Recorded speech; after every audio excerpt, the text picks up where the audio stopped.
Welcome to Chit Chat Money. On this show, hosts Ryan Henderson and Brett Schafer interview industry experts and riff on the world of investing.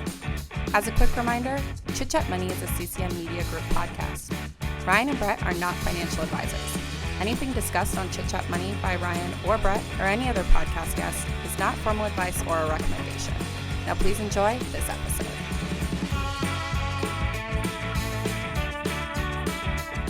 Welcome in, everyone. This is the Fundamental Analysis Show, our Sunday episode where we do 20 minutes on a single stock. Today we're talking AutoDesk, a leader in the AEC market. And if you don't know what that is, Ryan's going to explain what they do and the history of the stock and the company. I think we need to start with more small talk on these shows. Even this one, even though we've been small talking all day? You never ask how I am. How you are? Well, how are you, Ryan? I'm doing all right, but let's get to the show. AutoDesk. Okay, now you get right to the show. AutoDesk is a global leader in 3D design, engineering, and entertainment software and services. So their software allows customers to design, visualize, and simulate the real-world performance of their designs. So I'll just give the real-world application. So an obvious example, I'm running an architecture firm, and our job is to build a school. I would subscribe to AutoDesk, get access to their software, so that I could use AutoCAD, I believe, in this example, to design and visualize what I want that school to look like. That is essentially what Autodesk is providing, and they're doing it on a subscription basis. I know they still have a portion of their revenue that isn't subscription, but it's a very small portion. Yeah, sorry, I have my degree was in engineering, so I kind of know how the market works, where it starts with architects and then it flows to the engineers, and then eventually it'll flow to the construction managers and the actual construction sites. So Autodesk works with all three of these, so everyone can work in tandem, sending documents back and forth, because that's one of the hardest things is the workflow within these projects, because it might work from architecture firm to engineering firm to another middleman to another middleman to another middleman, and then finally to the construction project. Okay, and then I'll get into the history. In the 1970s, a guy named Mike Riddle built and developed the first CAD program, or computer-aided design, and that eventually got spun into AutoCAD and was sold as Autodesk's first product. But Riddle was really just a coder. He wasn't interested in being a salesman, so a guy named John Walker had heard about this CAD program that Riddle had built, and so he approached him. He offered him $8,000 to acquire it. Only $8,000. Wow. But Riddle was like, no, I want $15,000, and they couldn't agree on one. So he said, I'll tell you what, I'll sell it to you for $1, but I get 10% of the profits from all the sales. John Walker agreed. He went back up to, I think he was in the Valley, so I think he went back up to Silicon Valley, built together a team of coders to sort of enhance the product, a team of salesmen. They started selling, and Riddle ended up making a whole lot more money. Good choice by him. $8,000. And they completed their IPO in 1985. Since then, Autodesk has constantly upgraded and built out their entire product suite. As far as where they get revenue from, most of it, 43.5% of it comes from architecture, engineering, and construction. Around 30% comes from AutoCAD, and then 20% is manufacturing, and then a little bit, 5.8%, is media and entertainment. Yep, that about sums it up. I'll get into the valuation then, and then the balance sheet numbers. So their enterprise value as of our recording is $51.8 billion. Ticker is ADSK, and the stock price $233.88. EV to sales is 14.6, which is high. At least it's not above 20. In this software environment, it seems a little low, but in an absolute basis, it's still high. They are profitable, which, that's good, I guess. EV to free cash flow, 54.6 on a trailing 12-month basis. Again, quite high, so you're pricing in a lot of growth there. No dividend. They spend money on buybacks only to offset stock-based compensation, so you're not going to get any share reduction. It's kind of they're hoping for, or at least what they say in their conference calls, is that they're going to have just a steady share count, and it's not going to get inflated or diluted over time. Forward EV to EBITDA, 37.3 versus a trailing EV to EBITDA, 70.1. So, the estimates are that they're going to increase their margins or grow so much that EV to EBITDA level is going to come down in the next year. They have negative $400 million in working capital, but this is a kind of an interesting situation with Autodesk, since they signed multi-year contracts and they have all these subscription products. Under the new accounting terms, they have to have over $2 billion in deferred revenue, and that is as of the last quarter, and that has to be put down as a liability even if the cash has already come in until they perform the life of that contract and they perform the service for their customers. So that's going to be up, and it seems like the liabilities are higher, but in reality, it's not that big of a liability of them having to repay that money. Although, if you are paying, it limits how much you can do in price raises or how effective a price raise would be. Because if you've had all those contracts paid for up front, a price raise might not be as effective because it would have to be only new contracts. So you do kind of want to keep an eye on that number. It hurts you. Yeah, it could hurt you if you're trying to raise prices because it's not going to take into effect for a long time if the contract cycle is so long. Right. You have anything else? Yeah, I guess on the balance sheet, they have $1.6 billion in long-term bonds right now. They like to use these, and they've said they want to take advantage of low interest rates, which, I mean, I don't really have an opinion on that. You can kind of take that with what you will. $2.5 billion in goodwill currently. That is a high number, and you might expect that for a company like this, but just you always got to investigate that stuff because there's a history, right, Ryan, of people hiding stuff in goodwill when they want to try to trick customers. We're not saying that Autodesk is trying to trick investors, but that's what, and not all goodwill is just a zero, but I mean? There are a lot of fund managers that are running a short book pay attention to the goodwill number because some of the legacy companies can sort of prop up their revenue by acquiring new companies above their net asset value, and so you want to pay attention. You want to sort of separate out organic revenue from what else came from acquired businesses. And typically you don't want to see people way overpaying for the businesses they have. A little different. There's a little nuance to it when you have a software business where a lot of the value of those assets is intangible. So it's a little hard to tell. Yeah, with a low tangible assets aren't very high for this business. So it's a lot of intangibles, and that's stuff that you can't really, physically see. So it's just you got to assume that the stuff's worth it. And it's like brand name, like how valuable is that? And there's a lot of subjectivity to pricing that stuff. All right, I'll get into the earnings though. In the second quarter, Autodesk had $913 million in revenue. That was up 15% year over year. Their GAAP operating income was $146 million, up 97% year over year, and that's an operating margin of around 16%. I believe the year before it was 9%, so great increase there. And then $129 million in earnings before interest and taxes for the second quarter. That was up 94% as well. So that profitability, the margins are growing impressively. They're almost doubling year over year, and then they have 91% gross margins. That's high. That's I mean, when you see 90+% gross margins, I mean, you kind of it's an impressive business. If you believe that the margin conversion can be really high here from if you ever believe the operating margins are going to be able to get closer and closer to those gross margins, that's sort of what you're looking for here. Because if you can find that is true and that will happen, then this is going to be a good business for a long time. Stock-based compensation expense increased 19%. I thought that was a little concerning. Goodwill accounted for 43% of total assets. 80% of current liabilities, like you mentioned here, comes from deferred revenue, which is just customers prepaying for their subscriptions. And that's about it for my earnings. All right, well, we're going to hit the second half of the show then, hit the ad break, probably just going to be one, and then back for further reading and our highlights and lowlights.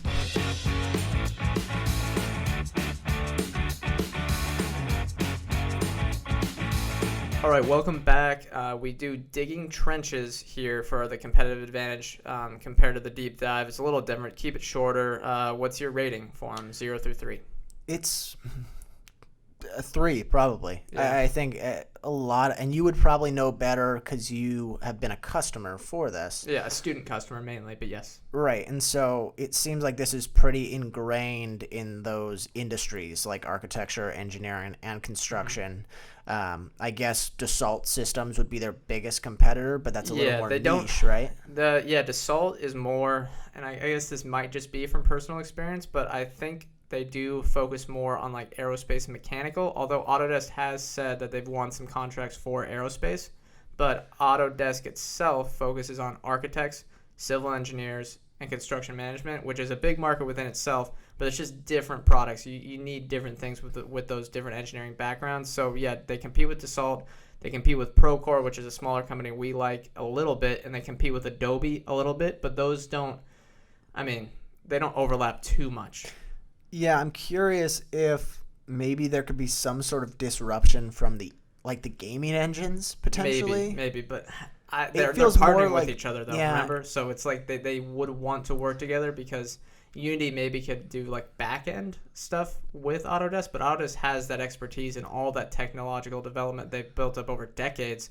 That's really built AutoCAD and all their other products like Revit and stuff like that. Yeah, architects, engineers, they're usually not also developers. There are probably cases where they are, but a lot of them like a simpler tool to use, and they don't have to write their own code like they might with a gaming engine. Yep. Okay, further reading, what are you looking for? Okay, I know that they're big in the AEC industry, but that's a broad market, and it's architects, engineering, and construction, which there's just thousands and thousands of workers, millions worldwide. I want to know what specific parts of the AEC industry actually like or dislike Autodesk. So it seems like they are big with civil engineering. They got a nice base there, no complaints, and they're investing a lot of capital into the construction industry. But they mentioned that architects have been complaining that they haven't revamped their products, and they're trying to do that. So I want to know, are they waiting for people to complain? Are they trying to be proactive and move into new markets? Stuff like that. Yeah. And also, they have a big product that we're not going to mention on this show that people probably need to look into. It's called Fusion 360, and I think it's kind of their bundle subscription product, but I'm not sure, and that's something you definitely need to look into before buying the stock. Yeah. For me, I'm going to look at where the rest of the goodwill is coming from. I guess this was more just a lapse on my part because I didn't dig into the older 10Ks, but they have acquired, I think since 2017, they've acquired 3 businesses: Assemble Systems, PlanGrid, and Building Connected. And the goodwill from all those transactions amounts to $1.1 billion, and that's less than half of their total goodwill. So I'm curious what they paid up for prior to these acquisitions. Because there's 50% of goodwill sitting out there somewhere, so that's something I definitely want to pay attention to. And the risk for that as investors is that goodwill, if the asset isn't performing, it will need to be written down during the audit or whatever they have to do, their earnings and stuff like that. So that's just a risk. If you have a write down of the assets, your equity it's not worth as much. Yeah. All right. Future growth opportunities. You want me to go first or you? You can go first because we'll just flip back and forth. Okay. My growth opportunity is pricing power, and that's basically a perpetual growth opportunity because it's always there. They clearly have it.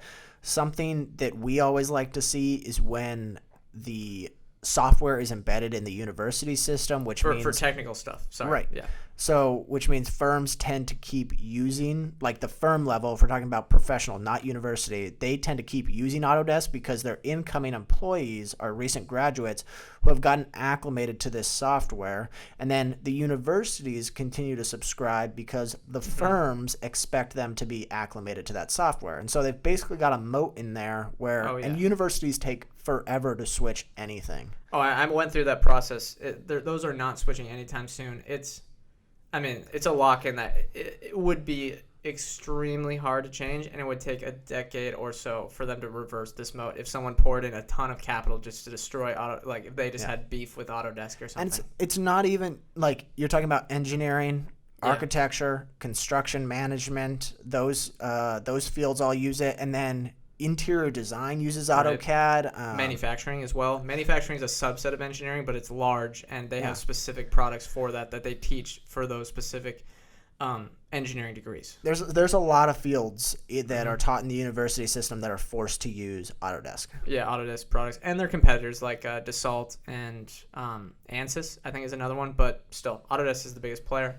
I'll get into my future growth opportunity. They acquired a company called Pype, Pype. This is supposed to help with their push into the construction cloud offerings. It's like management, things like that. If you ever heard of Procore, they're kind of going to that direction. But Ryan is kind of an expert on Procore. He's telling me it's not exactly the same. If that's, I was paying more attention to the PlanGrid. Okay. If we just people have made the comparison or the. They've said that Procore and Autodesk are directly competitors. Autodesk is primarily catered to the building and the designing, and then as they have workflow as sort of a secondary part of their business. But they're trying to expand. Procore is straight workflow, and it's mostly just for the construction business. You take a picture of something that's going on the work site, send it back to the office. But yeah, they Autodesk apparently with their recent acquisitions is trying to make a jump to that space as well. Yeah, maybe they acquire Procore. That wouldn't be. I would not be opposed to that. Using that nice sales ratio, nice valuation multiple to do that. All right, let me just. If you're confused on what this is what Pipe said in their press release. Just so you know what the product actually does. So Pipe is to provide solutions that automate manual construction workflows for increased productivity and reduced risk, and we are proud to join our powerful set of solutions with Autodesk, blah, blah, blah, blah, blah. So they're combining that with Autodesk. So that could be a nice add-on to boost that pricing power with the subscriptions. Yeah, I mean, just think about if you're trying to understand where this applies in the real world, imagine that there's people on the site, and then imagine there's people in the office, and you're sharing files. The best way to do that is through cloud and doing it via your mobile connected devices. Yeah, it's better. Like, you want to do it through one specific platform too. You don't want to just be using your email. You want something designed for this stuff because the documents are all specific. Like email doesn't really work for this. It doesn't work very well. It's the BIM, whatever. You have to send BIMs. I think it's building information something message. I don't know, but it's not. You can't just use Slack. You can't just use texting. Everyone needs to be on the same platform. Exactly. All right. Last segment: highlights and lowlights. What do you got? Yeah, they're a high moat business. They certainly have the ability to raise prices at a sustainable rate. They also had a very successful transition from a manual to subscription business. So they went from, I think it was in 2015 or 2016, they had around $2.5 billion in revenue. They slowly declined into 2018, and then as this SaaS model has taken off, they've done really, really well, and that's obviously going to lead to higher margin conversion. And they were early to SaaS, trying to transition to that model way before it was popular. And it's been very successful for them. My low light, it feels like they're getting maybe a little loose on the leverage side. Like you said, they have those long-term notes. Yeah. Obviously, with the low interest rates, it might be in their best interest, and people will typically say, well, they have such a stable business model, it's fine if they increase leverage, but it's never a problem until it's a huge problem. And we saw that with Starbucks and COVID. Starbucks, I remember saying they're smart, who cares if their balance sheet is a little off, they're a stable business. Well, when shit hits the fan for your business, suddenly you owe money to a lot of people. That can be a problem. I don't know what catalyst would drive that for Autodesk, but I don't know. I don't like seeing too much leverage. Basically, a global depression. If no one's doing construction and engineering projects, that's really the big risk.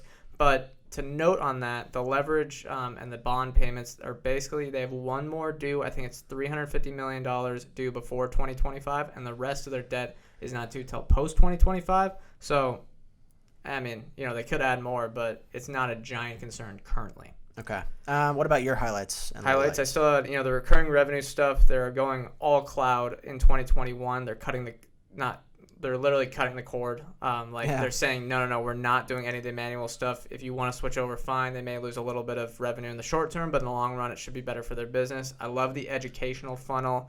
The civil engineers, the construction management majors are ingrained with the products. Asia Pacific is seeing usage above pre-COVID levels. I think Korea, Japan, and Taiwan, I believe, in their conference call, they mentioned that those numbers are already above pre-COVID, which is great. Shows that as the markets are just getting back to normal, they're going to get to growth and get bigger than they were even in 2019. Lowlights, only thing I had here that you didn't have was their net revenue retention number. They don't give an exact number. They give a range of 100 to 110%.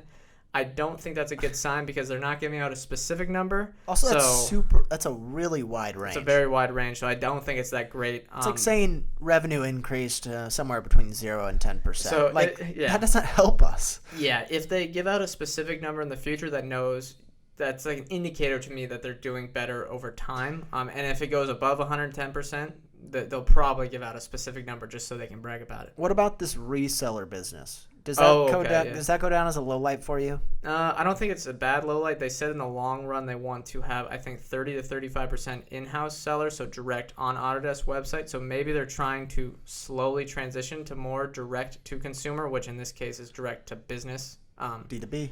Yeah, but they do use a lot of the resellers, and I don't think it's an issue in the past. They said they have a big relationship with a few of them. I think one, it's called Tech Data, makes up 35% of their revenue. So they want to keep that relationship. They don't want to end it. I know. It just seems weird as they turn to the SaaS model to have people reselling. You know, I feel like this is something that a lot of people come to and automatically subscribe. Like, you don't need the middleman there. But I would rather invest in AutoDesk than Tech Data. I can say that for certain. yeah. Okay. Are we more or less interested in AutoDesk after today? I'm definitely more interested. I think it's a quality business. Valuation's a little tough, but not crazy.